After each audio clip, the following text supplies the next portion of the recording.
अभिजानमानो भवस्य भवनाशनं च शोकुणदी सुईजः असुत्तानासदी सुत्ते सहाणुवि आगमहीनो समणो नेव पाणं परं वियाणादि अभिजानन्तो अर्थे खवेदिकं माणिकिद भिक्खु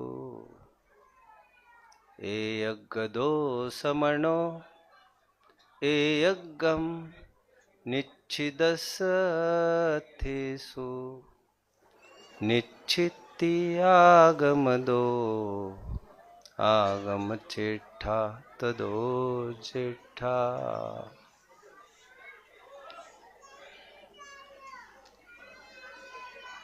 ऊर्जावान जीवो आओ,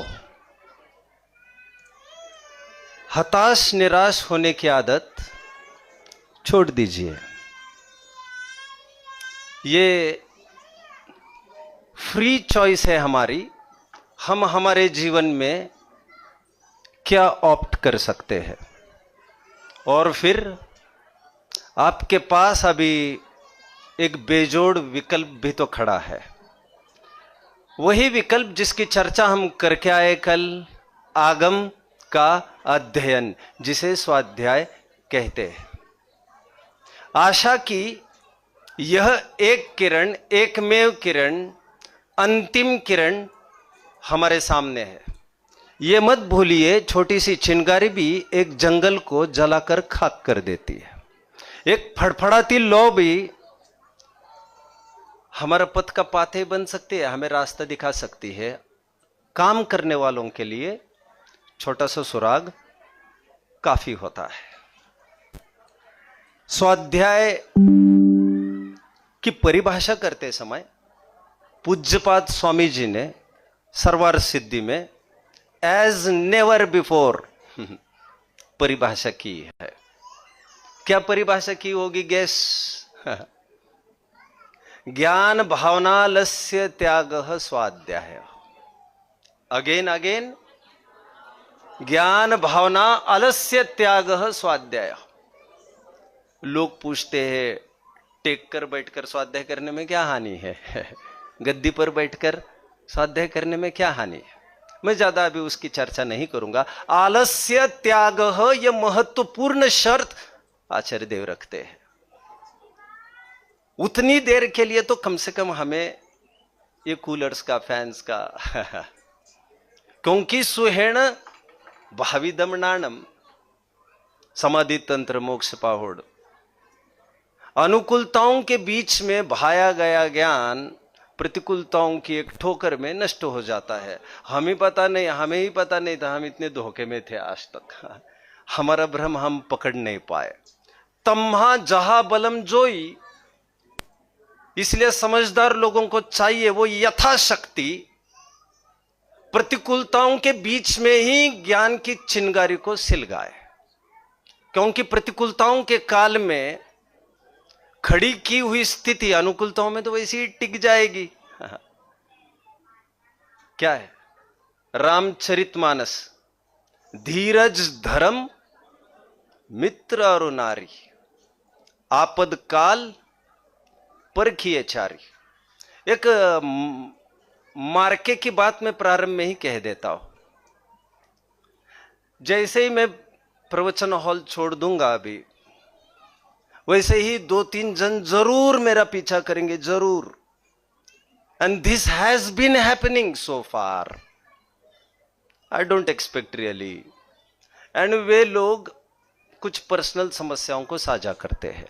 मैं ब्लेम भी किसी को भी नहीं कर रहा हूं, अंडर एस्टिमेट किसी को भी नहीं कर रहा हूं। स्थिति किसी पर भी किसी भी प्रकार की हो सकती है, और धर्मात्माओं से सलाह नहीं मांगेंगे तो किससे मांगेंगे?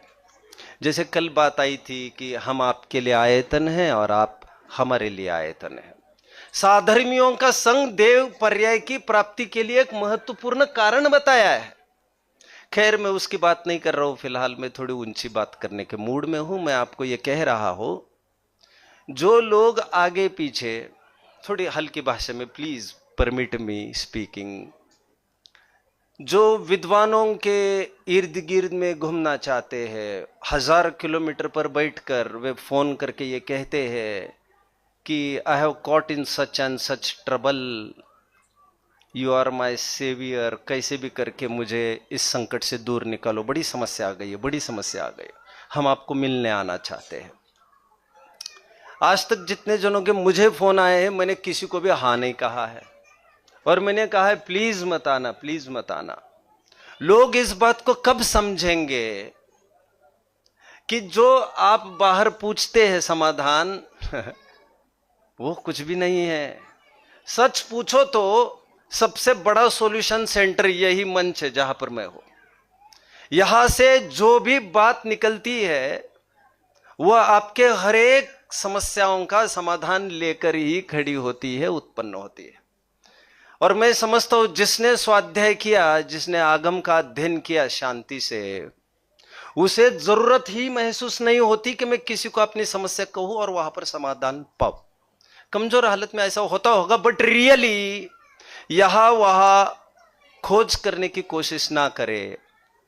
सभी चाबियां हमारे जेब में है। जो कहते हैं ना, मूर्ख वे लोग हैं जो अपने तालों की चाबियां दूसरों के जेब में ढूंढते हैं। आप अध्ययन तो करने लग जाइए, आप देखिए आपका समस्त दुख दर्द काफूर हो जाएगा। दरअसल मैं भी आप सरी का एक साधारण व्यक्ति हूं। लोग एक्सेप्ट करने को तैयार नहीं होते, बट मैं कह रहा हूं, मैं भी कितने ही प्रॉब्लम सुबह से लेकर शाम तक मैं पर्सनली फेस करता हूं। मैं कोई अलग नहीं हूं मेरी समस्या भी कोई अलग नहीं है, बट शिकन चेहरे पर न आने का कारण एक ही है। आप जानते हैं, कमल का फूल यदि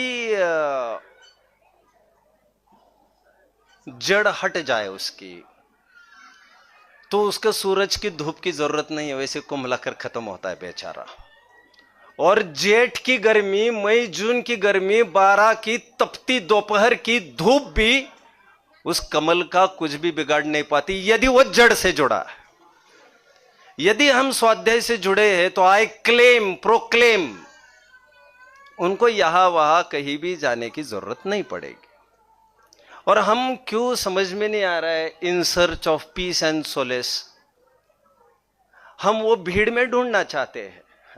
भीड़ में मतलब मैं ये नहीं कह रहा हूं रास्ते की भीड़, हम इनके बीच में से कहीं ना कहीं वो एक्सट्रैक्ट करना चाहते हैं, जो बहुत बड़ा धोखा है। हालांकि मैं आपको फिर से इस बात को रिपीट करूं, इस मंच से जो भी कुछ बात आती है उसी में आपके सॉल्यूशंस है। एक्स्ट्रा क्लासेस की जरूरत नहीं है इसके लिए। कोई अलग सा आइकॉन, मेंटोर एज सच कोई हुआ नहीं करता है, सच पूछो तो। और यदि हुआ करते हैं तो वे नग्न दिगंबर मुनिराज होते हैं, जो इस समय में मेरे सामने अभी तो नहीं है। स्वाध्याय की प्रेरणा करते समय सर्वत्र की गई है। निश्चयाभासी का प्रकरण चल रहा था, शास्त्राभ्यास को निरर्थक ठहराता है। याद आ रहा होगा आपको प्रकरण व्रत आदि को वृथा मानता है, तपश्चरण को भार का कारण मानता है। ख्याल में होगा ये पूरे 5 पॉइंट्स उसके, जिसमें से शास्त्राभ्यास को निरर्थक ठहराता है। पंडित जी उसका उत्तर देते समय ये कहते हैं, mind your tongue my dear.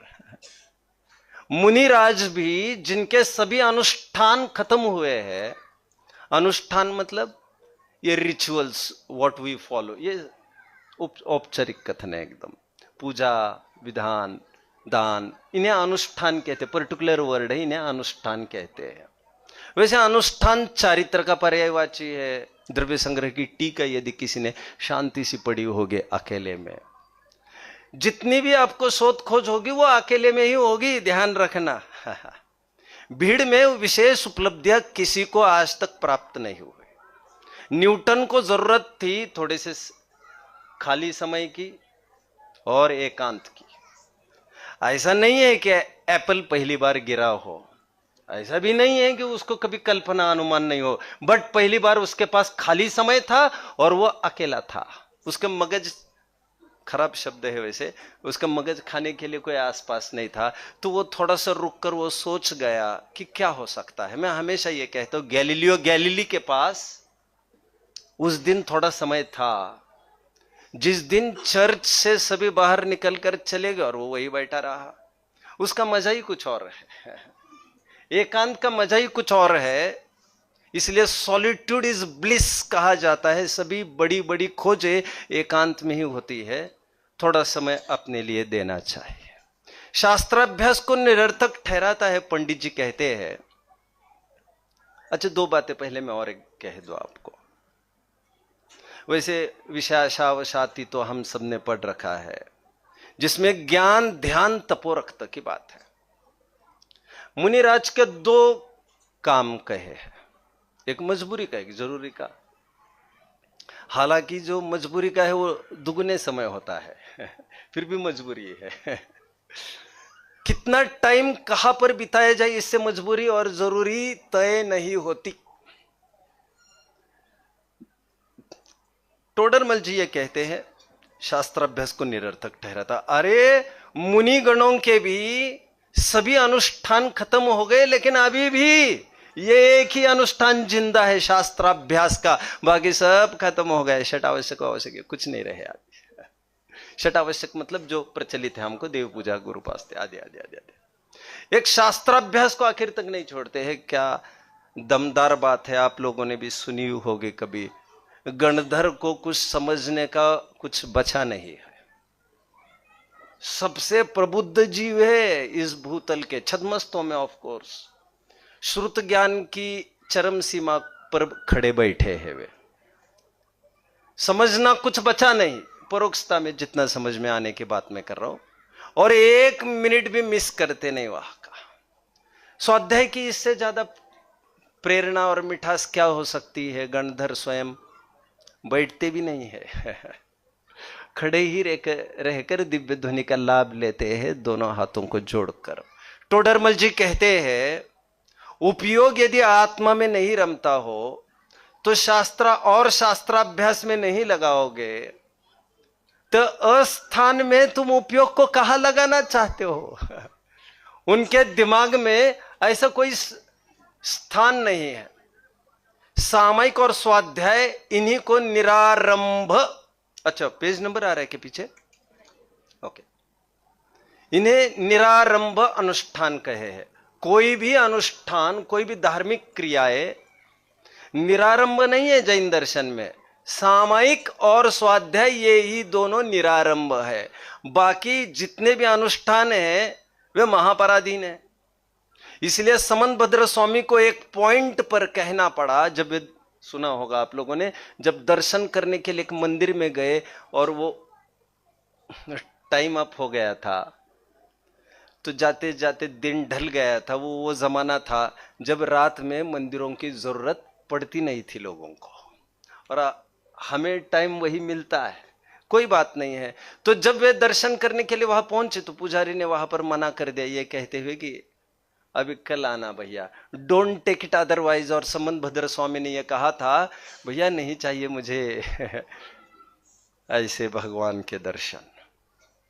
जिसका निरंतर अंदर में वही वर्तती है स्फूर्ति, जिन्होंने आप्तमीमांसा आदि जैसे ग्रंथ लिखे, युक्ति अनुशासन स्तुति विद्या जैसे ग्रंथ लिखे, जो निरंतर डोल रहे हो भक्ति में, उन्हें इसकी क्या जरूरत है। अच्छा एक बात, फिर मैं मूल थोड़ा सुपरफास्ट गाड़ी लूंगा मैं, क्योंकि आज काफी कवर करना है। लोक में जब किसी को कोई इष्ट लगती है चीज, आपको खराब लगेगा, वैसे मुझे प्रेम कहना था, लेकिन ऐसी तो कोई ऐसी बात नहीं है। किसी को कोई किसी के प्रति प्रेम है तो या तो उसका फोटो चाहता है वो खाली टाइम में, खाली टाइम में मतलब वस्तु नहीं है सामने, तो या तो फोटो में रम सकता है या तो उसके बारे में चर्चा में रम सकता है। दो ही स्थान है, ध्यान रखना इस दो बातों को जो मैं कह रहा हूं। प्रथमान युग में खूब कहानियां, ऐसी कोई बड़ी बात नहीं है। अंजना चाहिए थी पवनंजय को तो फोटो को देखकर रीझ गए थे, आपको ख्याल में होगा। द्रौपदी का फोटो देखकर रीझ गए थे, याद आ रहा है? चक्रवर्ती समुद्र पार की मैं बात कर रहा हूं। यह भी एक रामायण हमारा कहता है कि सीता का चित्र देखकर रावण मोहित हो गए थे और उनको विकल्प हो गया था कि मुझे इसका हरण करना चाहिए। हमारा एक रामायण ऐसा भी कहता है। एनीवे, यह कोई नई बात नहीं है। मुझे तो ये कहना है, जिसको जिसके प्रति प्रेम होता है, तो जब तक वो वस्तु सामने नहीं रहती, या तो उसके फोटो से वो काम निकाल लेता है, या तो उसके बारे में चर्चा करके। हमारे पास दो आइकॉन्स है। एक फिगरेटिव आइकॉन भगवान की प्रतिमा, क्योंकि हमारी आंखें कुछ फिगरेटिव आदर्श मांगती है, जिसे मैं कहता हूं एक होती है बॉडी लैंग्वेज और एक होती है वर्बल लैंग्वेज। और दो पद्धतियां हैं हमारे पास। इसलिए सम्यक दर्शन के कारणभूत साधनों में एक तो जिनबिंब दर्शन कहा गया है, प्रमुखता से मैं बात कर रहा हूं मैं। एक तो जिनबिंब दर्शन का है और दूसरा जिनोपदेश श्रवण, एक फिगरेटिव आइकॉन जिसके अभी बात नहीं कर रहा हूं मैं। नित्य बोधिनी जिसे कहते हैं कुंद कुंदाचार्य देव, जहां पर निरंतर रममान हो सकते हो। अब मुझे कितना टाइम मिलेगा क्या मालूम, मुझे बीच में ये खोलना भी नहीं था। खैर, वो कुछ इंस्पायरिंग आपको बताना है ऐसा मुझे बोला गया है, तो लेट्स सी व्हाट हैपेंस। मुझे टाइम मिला तो अभी यहां पर मैं कुछ आपके सामने दिखाऊंगा पहले कुछ, फिर अपन बात करेंगे। प्रवचन सारा आ सकता है ना, राइट? वैसे पढ़ा लिखा मैं भी बहुत नहीं हूं, लोग समझते मुझे पढ़ा लिखा है। सही बात कह रहा हूं मैं, अंदर की बात शेयर करने में कोई बड़ी बात नहीं है। तो मैं अच्छा, आपको बेहिचक जिसे समझ में नहीं आया तो वो कभी भी पूछ सकता है, कभी भी यहीं पर। मैंने ये नहीं कहा है मुझे आ ही जाएगा, मैं ईगो पॉइंट की बात नहीं कर रहा हूं, बट आप कोई भी प्रश्न यहीं पर पूछ सकते हैं। यदि मैं उत्तरित हुआ तो मेरा काम बन जाएगा, आपका काम बन जाएगा। यदि अनुत्तरित हुआ तो मेरा काम बन जाएगा, तो जैसे मैं ज्यादा अध्ययन कर लूंगा। एनीवे, प्रवचन सार में प्रकरण चल रहा था। चलते चलते एक पड़ाव आया, एक घाट आया, शुभ परिणाम अधिकार का। प्रचलित होगा, बहुत रमणीक प्रकरण है और सामान्य जनों को भी गले उतर सकता है, इतना सुंदर प्रकरण है वो। शुभ परिणाम अधिकार की पहली गाथा है 69, if I am not wrong. वहां पर आ रहा है वो, पहली गाथा है वो, ठीक है। वहां पर शुभोपयोग मतलब क्या प्रश्न पूछा गया है। मैं शब्दों में यहां वहां हो सकता हूं, आप वहीं से टैली करिए, मेरे पास है नहीं कुछ अभी। तो शुभोपयोग किससे होता है, कौन से परिणाम शुभोपयोग संज्ञा को प्राप्त होते हैं, ऐसा प्रश्न पूछा। मैं डिटेल्स में नहीं घुस रहा हूं अभी। तो वहां पर लिखा है, देखिए, देवशास्त्र गुरु की, यति लिखा होगा, मैं उसमें नहीं उलझ रहा हूं। देवशास्त्र गुरु की भक्ति लिखा है, दान, शीलादिक, उपवासादिक, ऐसा कुछ लिखा है। राइट, हाँ, ठीक है। तो इनसे सब शुभ परिणाम होता है, शुभ उपयोग होता है, ऐसी ये गाथा है मूल में। अब मैं मजे की एक बात बता दूं, इसमें स्वाध्याय को नहीं रखा है उन्होंने। जो एक शुभ परिणाम है, कितने जन जानते? मैं एक विशेष बात बता रहा हूं, विशेष बात, आपको ध्यान से सुनिए प्लीज। यहां पर शुभ परिणामों में सब जानते हैं, देव पूजा, गुरुपास्ति, स्वाध्याय, संयम, तप, षट कर्मानी है, ये कोई धर्म नहीं है, तो कर्म के ये सब शुभ परिणाम है, ये सब जानते हैं ये लोग सब। बट यहां पर स्वाध्याय नहीं लिखा आचरण ने। तो हमें लगता है कभी कभी उपवास आदिक में तो सब कुछ गर्भित हो सकता है, तो उपवास इसमें गर्भित हो जाएगा, जितने भी शुभ परिणाम वाले अनुष्ठान है। बट इसकी पिटाई भी खूब की है। इन शुभ परिणाम का क्या फल होगा, ऐसा पूछा वहां पर, तो कहते इंद्रिय सुख मिलेगा। और जो प्रनिंदन थी उसे सज्जन लोग निंदते हैं, और इंद्रिय सुख परमार्थ से तो दुख ही है। काफी उदाहरण दिए, भृगु प्रपात जैसा है, आप जानते होंगे सब, मैं ज्यादा नहीं, अब फिर कहना पड़ेगा। राइट, समझ रहे? भृगु प्रपात समझ में आ रहा है ना? जैसे कोई स्वयं को थोड़े से डिप्रेशन में आकर 10वीं 12वीं मंजिल से कूदकर मर गया और वो दुख का अंत करना चाहता। आश्चर्य, गिरने में बड़ी आपत्ति नहीं थी, गिरने के साथ साथ वो समझता मेरा दुख दर्द भी खत्म होगा, बच्चा तो कितनी तकलीफ होगी तुम्हें। एनीवे मुझे तो ये कहना है, भृगु प्रपत का उदाहरण देखकर ये कह रहे हैं वे। और बचेगा तो, मैं ये नहीं कह रहा हूं बचेगा यहां नहीं तो बचेगा वहां कहीं, बच के कहा जाओगे। जमीन भी उसकी है और आसमान भी उसका है, सब कानून कर्मकृत है। यहां पर जाओगे कहा तुम बचकर? यह कोई यहां के राजा वाजा थोड़ी है कि मैं क्या कहते भैया उसको, वो पासपोर्ट वीजा क्या कहते, मैं ज्यादा पढ़ा लिखा नहीं हूं, तो जाते हैं ना विदेशों में, फिर कहते भैया मैं कैसे वो उसको कैसे पकड़ो, फिर वहां से सरकार से बात करे वो कैसे पकड़ में आएगा, क्योंकि वहां का मालिक अलग है। लेकिन तुम यहां रहो, कहीं भी रहो, कहीं भी रहो, मालिक एक ही है। और कुदरत के कंप्यूटर में भूल नहीं होती है। एनीवे मैं कुछ कह रहा था, मैं ये कह रहा था ये जो शुभ परिणाम, ये शुभोपयोग है, ये शुभोपयोग से इंद्रिय सुख मिलता है। इंद्रिय सुख जो बंध का कारण है, और परमार्थ से है। अब पढ़ लेना, पूरा अधिकार पढ़ लेना, और खूब उसको खूब सारी बातें कह कहकर उसको, जैसे जोक गोच जैसे गंदा खून चूस लेती है, तो गंदा खून चूसते समय उसे अच्छा लगता है, अच्छा लगता है, फिर पेट इतना फूलता जाता है, फिर फटाक आवाज आता है, एंड उसके साथ उसके life saga of suffering ends. Saga of suffering मतलब लोक के। तब तक तो उसे अच्छा लगता था, बट उसके नाश के साथ ही वो खत्म होगा। इसलिए लोक में कभी देखा होगा आप लोगों ने, प्राकृतिक चिकित्साएं वगैरह करते हैं तो जोंक लगाते हैं जख्म पे, फिर उसको निचोड़ लेते हैं।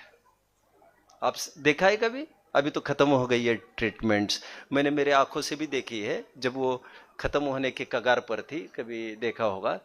गंदे मतलब जहां पर जख्म हुए वहां पर लगा देते जोंक, वो गंदा खून अपने आप चूसती है। कैसी आर्ट है ये।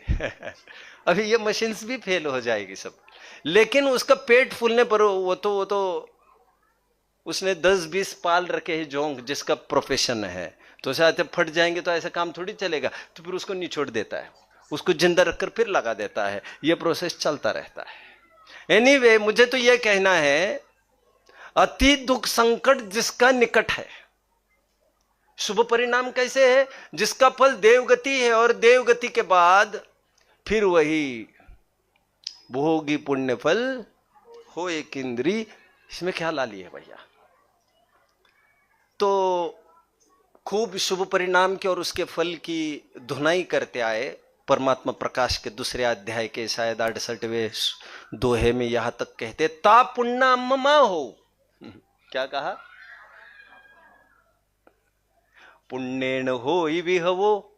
पुण्य से क्या होता है? वैभव की प्राप्ति होती है। पुण्येन होई विहवो विहवेन मैन मई मोहो। वैभव से क्या होता है?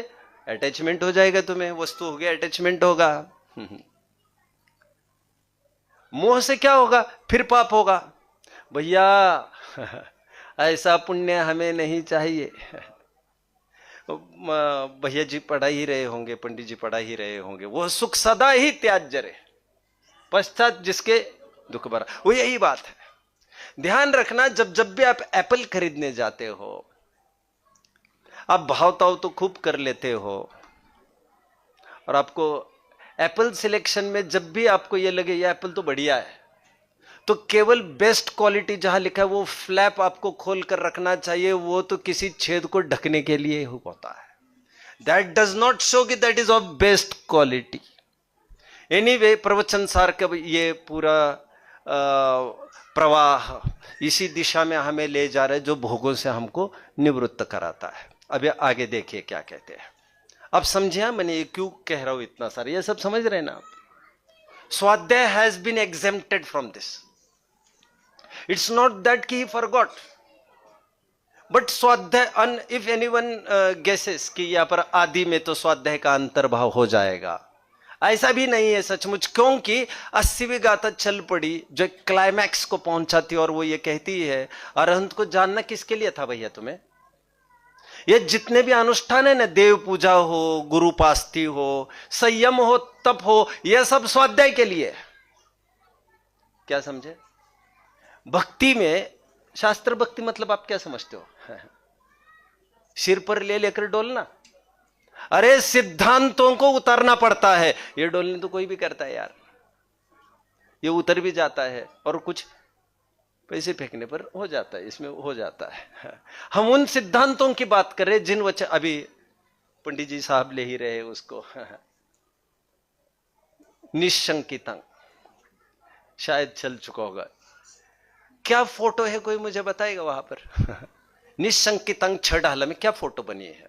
Just question, just question. ऐसी कॉम्पिटिशन्स करना चाहिए। जिन वचन में शंका न धार लिखा है और उसके सिर पर वो ग्रंथ लिखा है। सिर पर ग्रंथ रखने का तात्पर्य और कुछ नहीं हुआ करता। एक बॉडी लैंग्वेज है, एक फिगरेटिव, कुछ बात कहना चाहते हैं। सिद्धांत तुम्हारे नस नस में भिनेगा नहीं तो फिर फायदा कुछ भी नहीं होने वाला है इसका। एनीवे, मैं कुछ कह रहा था अभी। वैसे प्रवचन सार 80वीं गाथा के क्लाइमैक्स तक पहुंचा, जो ये कहते हैं कि भैया ये भक्ति का क्या मतलब है। ताल मजीरे तो बहुत बाद में आ गए, बहुत बाद में आ गए। मंदिरों में रिवाज नहीं था इन सब का। आपको इतिहास पढ़ लेना चाहिए हमें। द्रव्य तो बहुत बाद में आ गए, पढ़ लेना चाहिए भैया। इसके लिए मैं फिर कभी समय मांगूंगा। अमित गति आचार्य देव द्रव्य पूजा की क्या परिभाषा करते हैं? हमारे बच्चे होते तो बोलते हैं। द्रव्य पूजा किसे कहते हैं भैया? द्रव्य पूजा किसे कहते हैं? वहां यह लिखा है, अमित गति आचार्य देव ये कहते हैं, वच्च काय संग्रह हो द्रव्य पूजा निगद्यते। And we are far away from this definition, from understanding of this definition. द्रव्य पूजा की क्या परिभाषा? अगेन द्रव्य, सॉरी, वच्च काय संग्रह हो द्रव्य पूजा निगद्यते मीन्स, इसीलिए एक बार एक मुनि ने कहा था, आप जानते हो द्रव्य पूजा हम भी कर सकते हैं। तो सामने वाला कुछ नहीं समझे, बोले ऐसी कैसी बात कर रहे हो आप, कैसे द्रव्य पूजा कर सकते हैं? यही तो बात है। द्रव्य पूजा का अर्थ शारीरिक एक्टिविटीज हुई, वचन से कुछ बोला, दिस इज ओनली द्रव्य पूजा माय डियर। फिर वो द्रव्य पूजा क्या है? बाद में। अभी फिलहाल सत्य को तो समझने का मौका मिला है। Why waste time unnecessarily? हमें परंपरा ने कहां तक लाके छोड़ा है आपको पता भी नहीं है। एनीवे, अभी मुझे बताना भी नहीं है एक बात।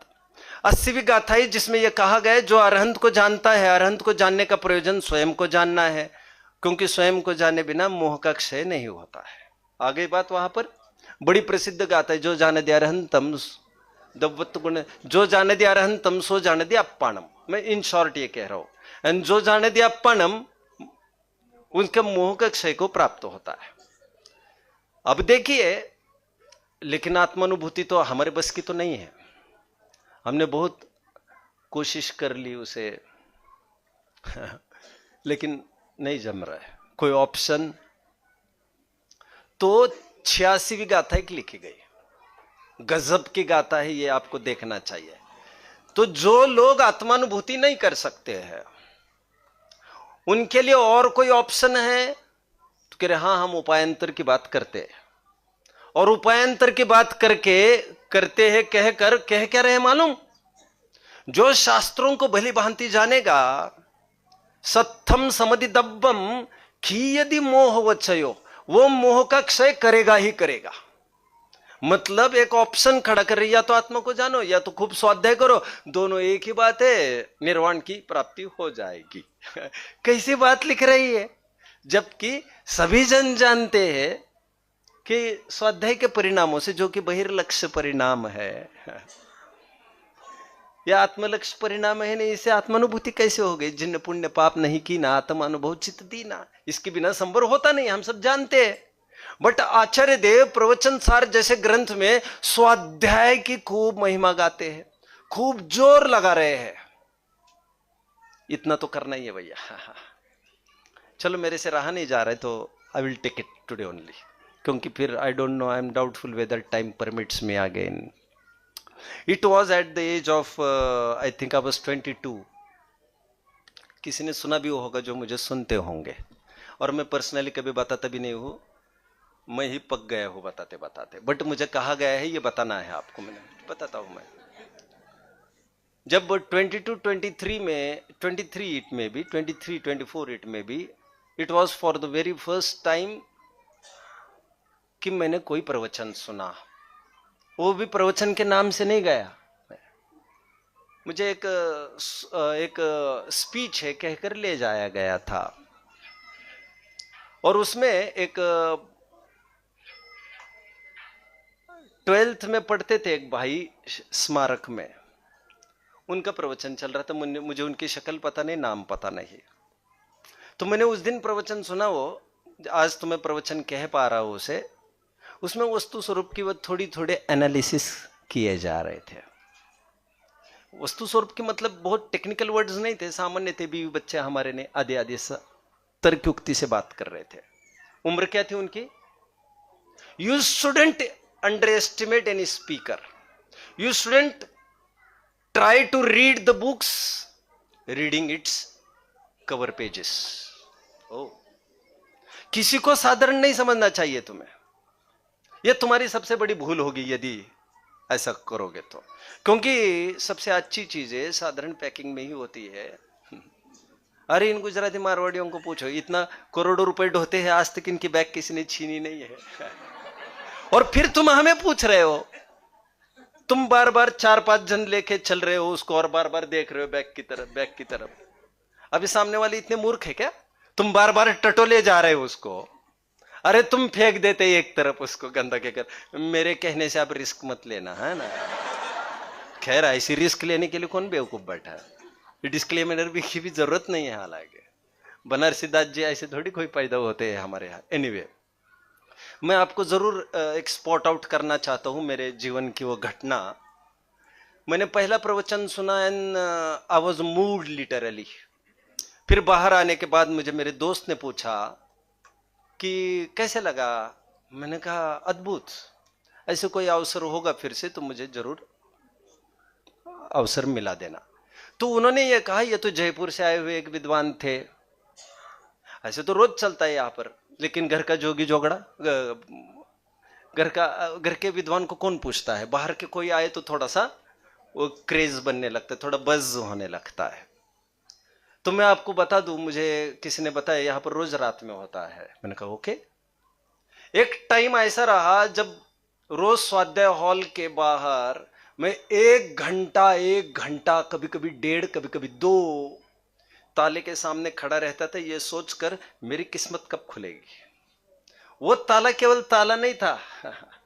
मैं समझता था ये कब पंडित जाएंगे, ये कब। ऐसा नहीं था कि मैं मैथमेटिक्स कम पढ़ा हो और मुझे 7 घड़ी भी पढ़ना नहीं जानता हो, but I was so eager, you know, so eager.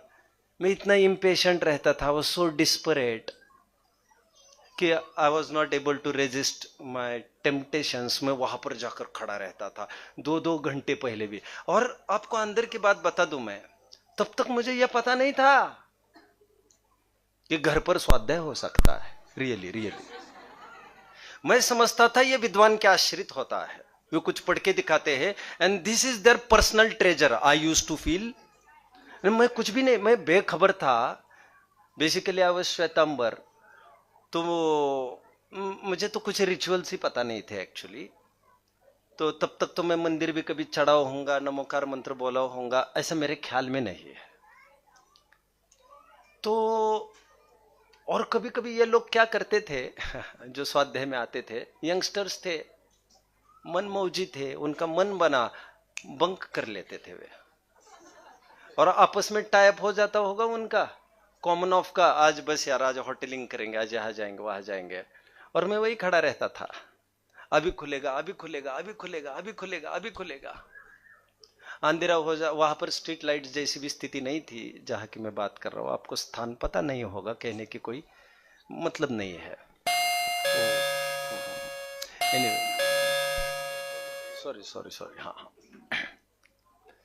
तो ये सिलसिला जारी रहा। फिर मैंने एक बार पीड़ा व्यक्त करके वहां के स्पीकर को यह कहा, देखिए वे स्पीकर आज भी है वहां पर, अच्छे भले परिणाम वाले हैं, कोई शक नहीं, बट हफ्ते में वे भी 2-3 बंक कर लेते थे।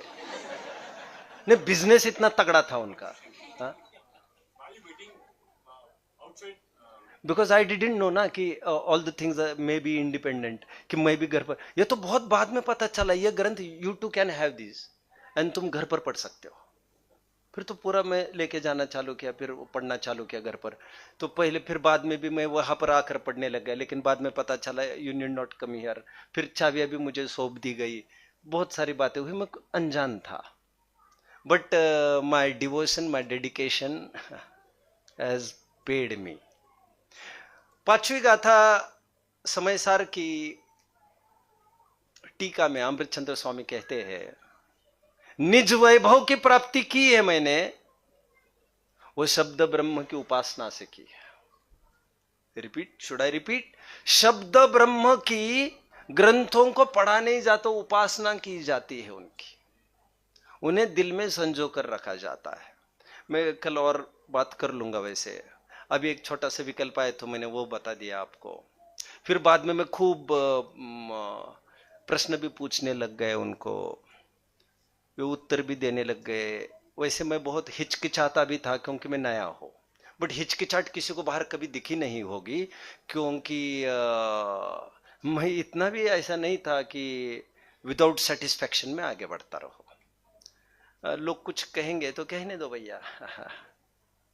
If you ask a doubt in a crowd, you may be proved a fool for meanwhile, but you will remain scholar for the entire life. And why?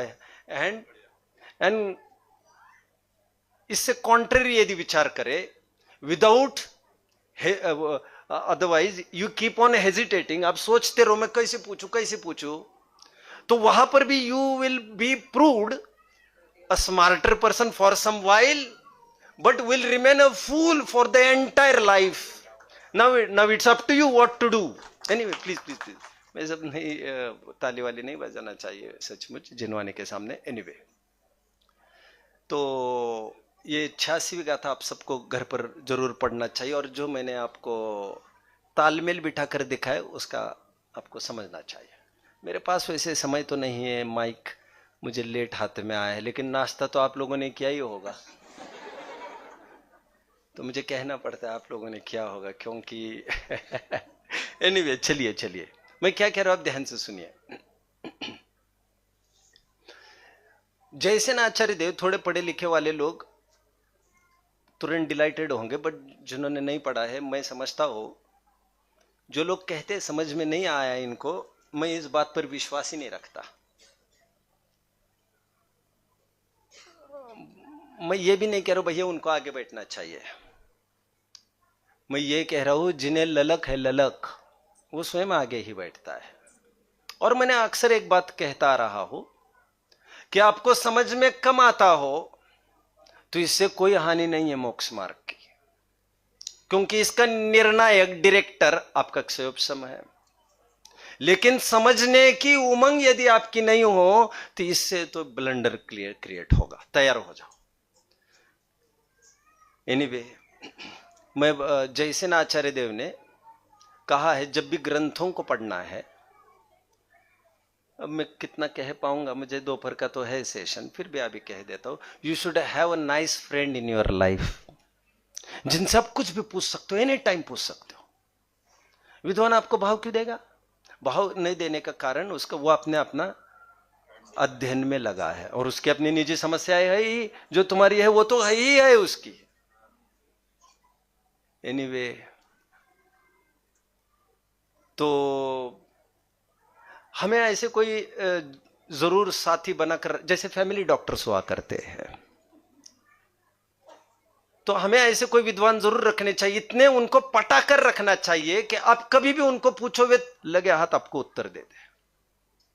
उसके पीछे आप क्या कर सकते हो वो सोचिए, ये कैसे ग्रैब कर सकते हो आप इस बात को, क्योंकि किसी का गुडविल अचीव करने के लिए धार्मिक फील्ड में, वहां पर आपका पैसा काम नहीं आएगा, कुछ नहीं आएगा, वहां पर केवल भक्ति डिवोशन काम में आएगा। वैसे मैं अभी एक जगह कह रहा था, मैं अभी जयसेन स्वामी के बाद शायद नहीं कह पाऊंगा, देखते हैं। अभी एक जन से शेयर कर रहा था मैं, ऋषभ जी भैया है उस्मानपुर वाले, कोई जानते होंगे, शास्त्री, मेरे वैसे भाई जैसे ही है वे। अभी उनसे मेरी चर्चा चल रही थी किसी बहाने, तो मैं उनको एक बात कही, अभी मुझे लग रहा है आपसे भी शेयर करूं, क्योंकि प्रकरण से बहुत एब्सर्ड नहीं, विसंगत नहीं है। मैंने कहा आप जानते हो मूलाचार ग्रंथ में तो बहुत विस्तार में लिखा है, मैं आपको संक्षेप में बताता हूं, ऐसा मैंने उनको कहा। लेकिन मैं तो आपको और भी संक्षेप में बताता हूं, मैं कल्पना खड़ी करके बात करता हूं। कुंद आचार्य देव के कोर्ट में संघस्थ मुनि पहुंचे।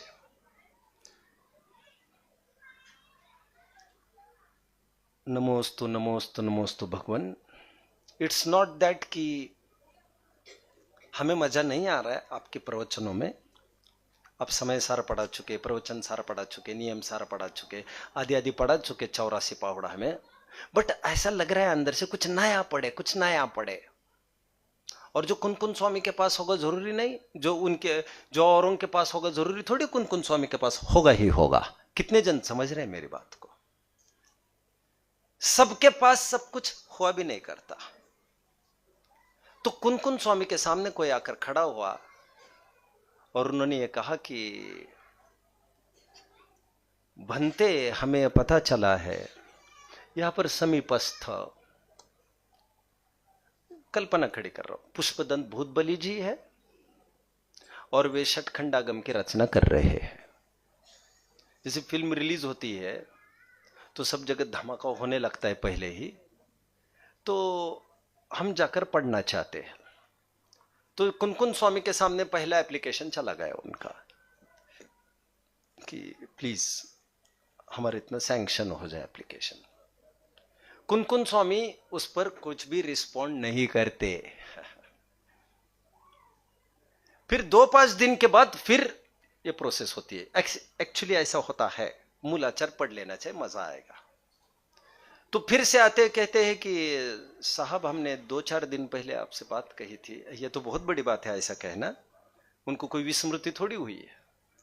साहब we are very eager to learn Shatkhandagam from so and so personality, जो यहीं पर पास में है, आप हमें अनुमति दीजिए।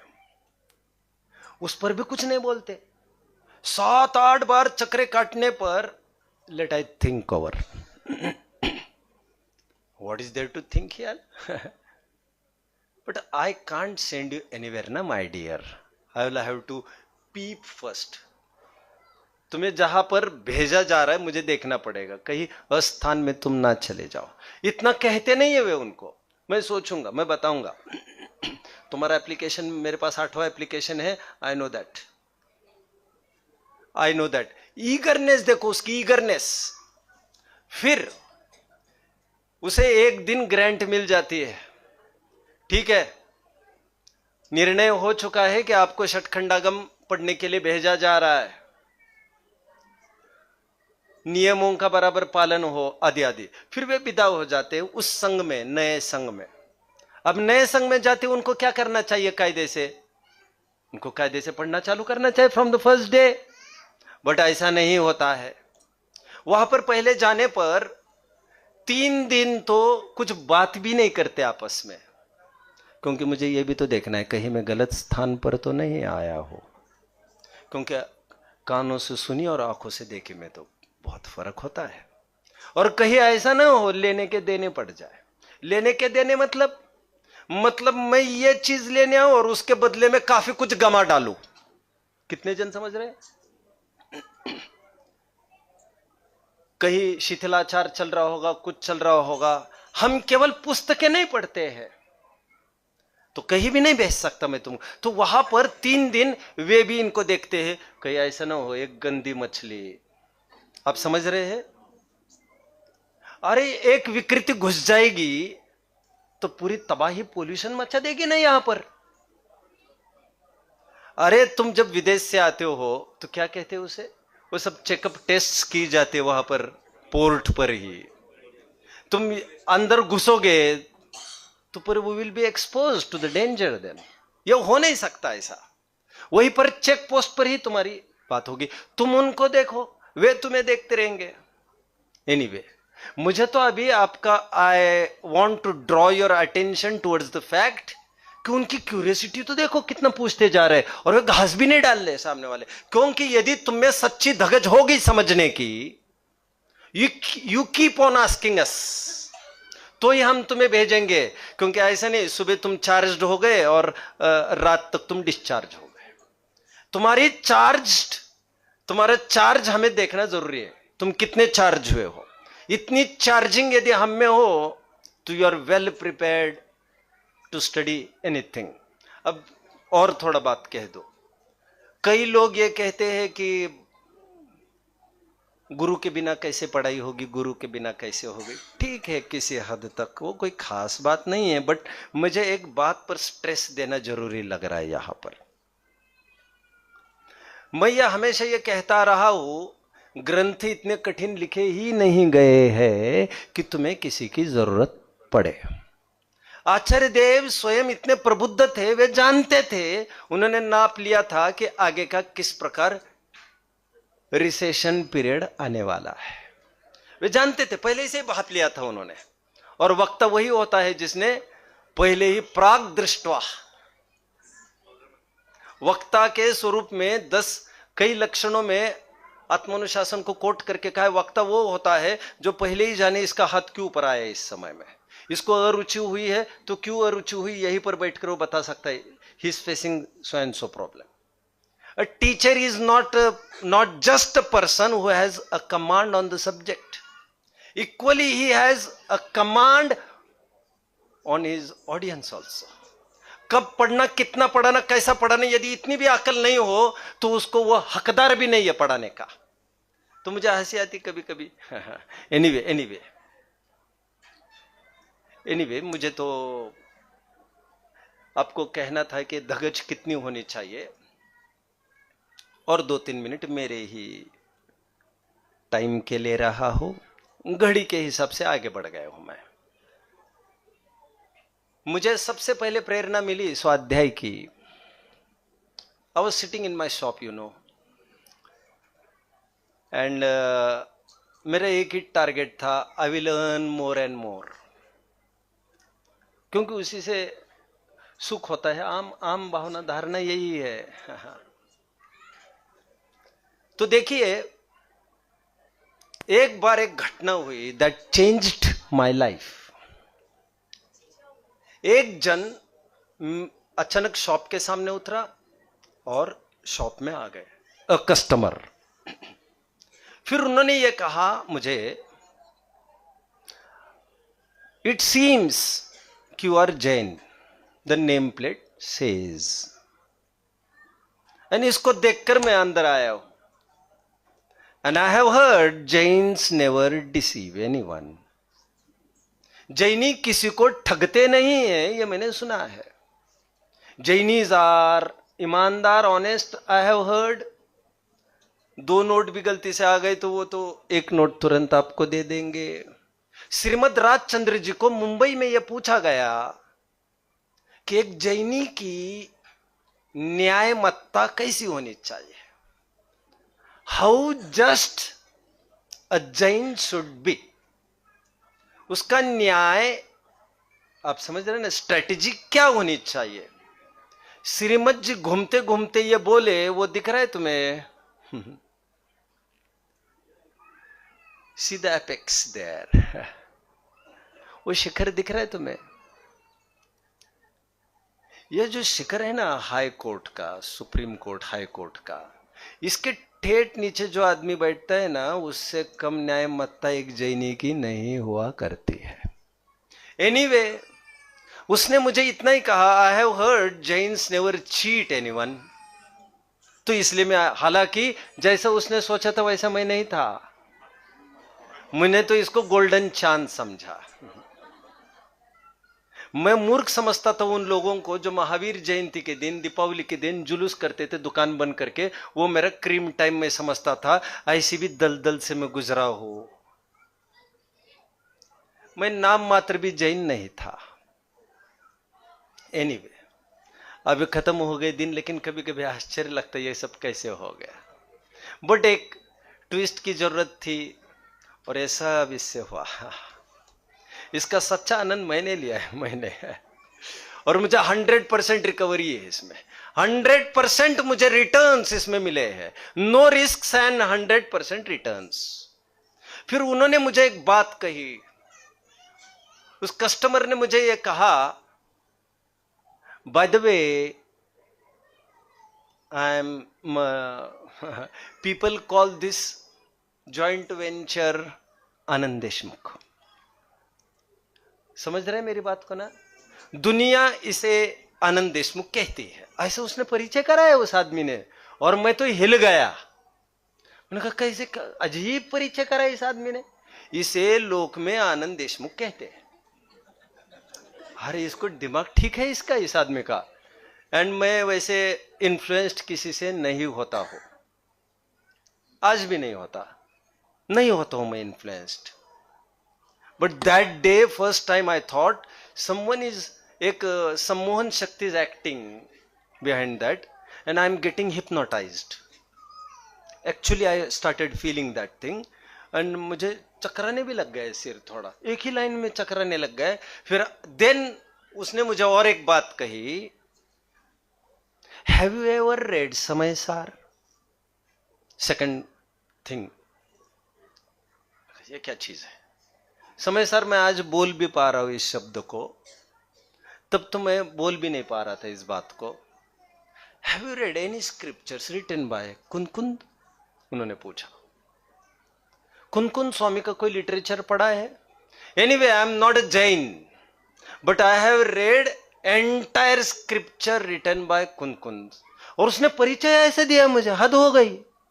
उसने कहा इसे लोक में आनंद देशमुख कहते हैं। उस दिन मैं बहुत भारी भारी रहा सिर।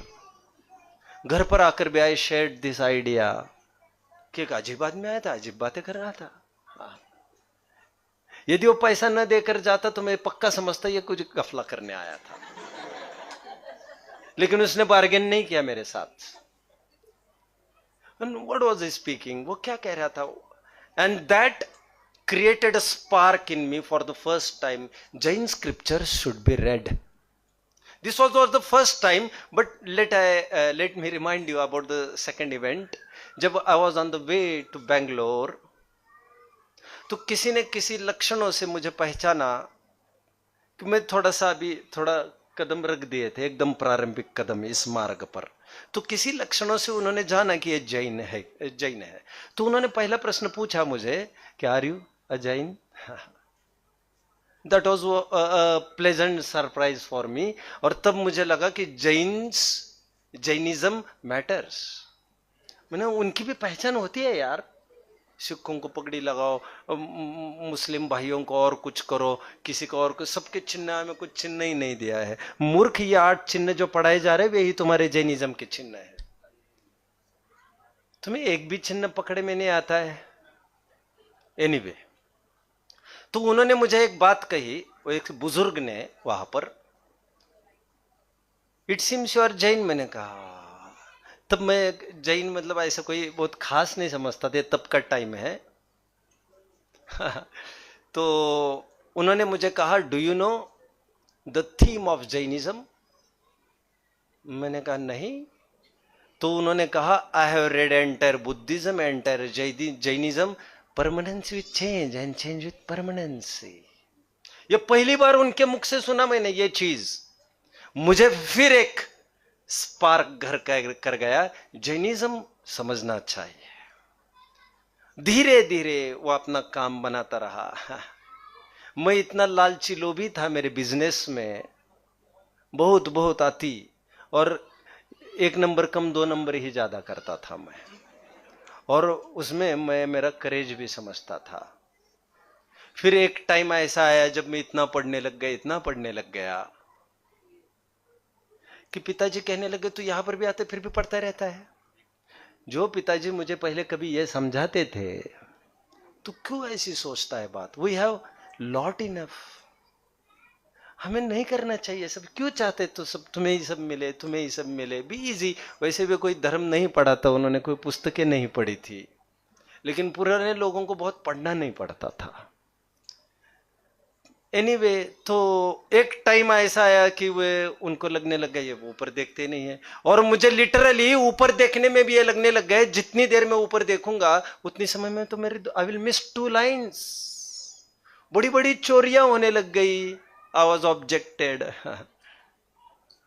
पापा जी कहने लगे तुम क्या कर रहे हो यार, सब चोरियां हो रही तुम्हारे सामने सामने, और पहले मैं ऐसा नहीं था। पहले तो मेरी धाक हुआ करती थी क्योंकि तब मैं लोभी था। नहीं, रियली रियली रियली ये सब बातें हैं मैं आपको, बट तू रुचता जगतनी रुचिया से सो एक घटना बता ही दूंगा, फिर अपन मिले ना मिले।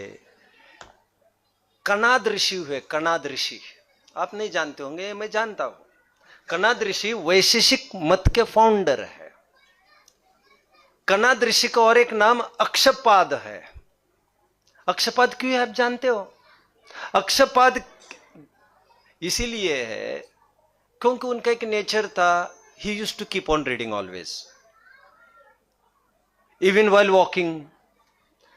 चलते चलते भी वो आदमी पुस्तक लेके पढ़ता था, पुस्तक पुस्तक पुस्तक पुस्तक पुस्तक पुस्तक पुस्तक। अरे क्या हो गया तुमको? एक दिन धड़ाम से गड्ढे में गिर गए तो कहते कोई प्रकट हो गया व्यंतर व्यंतर, और उनको पूछा क्या चाहिए भाई तुम्हें, I am impressed with you. तो उन्होंने कहा यदि मुझे कुछ दे सकते हो तो पैरों में 2 आंखें और दे दीजिए। मैं एक मिनट भी मैं इससे दूर नहीं रह सकता ग्रंथों से। अब मुझे सीता की और रामचंद्र जी की भी याद आ गई।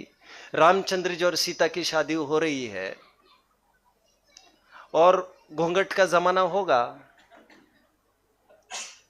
तो, और डायरेक्ट चेहरे की तरफ देख भी नहीं पाते होगे हस्बैंड के, ऐसा जमाना होगा। हालांकि तब यह जमाना नहीं था, तब स्वयंवरों का जमाना था, तब तो खुली आंखें सब देखना पड़ता था, तुम्हें सिलेक्ट करना पड़ता था। खैर फिर आप लोगों को लगेगा मैं बिगाड़ रहा हूं लोगों को, इसलिए मैं ज्यादा कुछ नहीं बोल रहा हूं। लेकिन जब शादी के लिए आमने सामने बैठ गए वे, तो वो पंडित बार बार ये कहता जा रहा था आहुति आहुति आहुति, और सीता बार बार आहुति देना भूल जाती थी। रामचंद्र जी क्विक थे, अरे क्या है तुम्हें क्यों रिमाइंडर देना पड़ता है भाई, आहुति का समय आ गया, सुनो, लिसन लिसन लिसन, चढ़ाओ भाई जल्दी। तो वो कहाँ खो जाती थी? वो खो इसमें गई थी कि उसके हाथ में कंगन थे, कंगन। उस कंगन में नग थे, नग, डायमंड्स। उस डायमंड में ठेठ रामचंद्र जी की झलक आ जाती थी। रामचंद्र जी को निरंतर देखना चाहती थी। वो चाहती थी मैं थोड़ी देर के लिए यदि हाथ आगे करूंगी, oh I will miss them. Ram के रूप को निहारत जानकी, कंगन के नग की परछाई, याते सब, कोई बता सकता है? याते सब सूझ भूल रही, कर, एक मिनट, कर टेक रही नैन टारत नाही। छंदिया हवा हुआ होगा, देख लेना। और वो कितने से भी हिलाना नहीं चाहती। ऐसा आंखों का रिश्ता जब आपका ग्रंथों से होने लग जाएगा, अरे कमाल हो जाएगा जीवन में। स्वाध्याय के लाभ ऐसे क्या बताता बैठू मैं आपको, स्वाध्याय की क्या इंस्पायर करो। अभी जिसको वो मिला नहीं उसको पता नहीं ये चीज। तुम्हें दुनिया से कोई मतलब नहीं रहेगा और दुनिया की जरूरत महसूस नहीं होगी टू अचीव योर मीन्स, क्योंकि your life will be so meaningful. You lose all your means, you lose all your wishes. Anyway, मेरे पास है और एक सेशन, मैं और वहां बात करूंगा। ओम नमः।